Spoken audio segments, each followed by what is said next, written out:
Nananawagan ang Makabayan Block lawmakers sa lahat ng sektor ng lipunan na hingi ng accountability at tanggihan ang anumang pagtatangkang ipagwalang bahala ang impeachment process. Ginawa ng mga ito ang pahayag matapos muling manindigan ni Senate President Francis Escudero na iligal para sa Senado na mag-convene bilang isang impeachment court habang walang sesyon ng Kongreso. Patuloy na umaapela ang mga militanteng mambabatas na agad na magpatawag ng special session para mabuo ang impeachment court. Anila bawat araw ng pagkaantala, nakikinabang umano ang Duterte camp at nabibigyang daan ang kawalan ng pananagutan.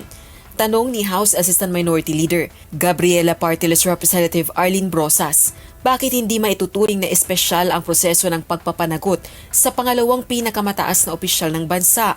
Ayon naman kay Kabataan Party List Representative Raul Manuel, nagiging questionable ngayon ang commitment ng administrasyon sa accountability dahil sa pag-aatubiling isulong umano ang impeachment process.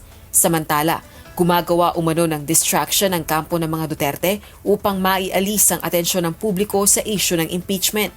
Sagot ito ng isang House Deputy Majority Leader sa mga aligasyon ni Davao City Mayor Sebastian Duterte na diversionary umano ang usapin ng impeachment ng kanyang kapatid na si VP Duterte. Questionable umano ang timing nito sa gitna ng mga aligasyon ng anomalya sa 2025 budget bill. Likewise, distraction din yung ginagawa nila. Kasi nga, hindi pa rin nila nasasagot si Mary Grace Piatos. So, hanap-hanap distraction, hanap-hanap diversion para hindi pag-usapan.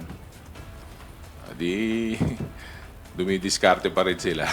Meron po tayong may Quadcom, may Goodgov. So this is all an inquiry. Meron pong mga naipresenta. Meron pong halos konkreto na mga ebidensya na nandyan as compared to theatrics and distractions na ginagawa nila. We were open to the public as compared yung hindi naman nagsasalita, bigla na lang magsasalita ng ganyan. So, theatrics lang talaga yan. Diversion. To my knowledge, yung issue ng impeachment came first before the issue of the GAA.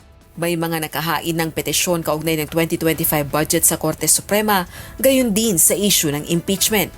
Rosa Licoz, UNTV News and Rescue. Diyos ang aming sandigan. Serbisyo publiko ang aming pinahahalagahan.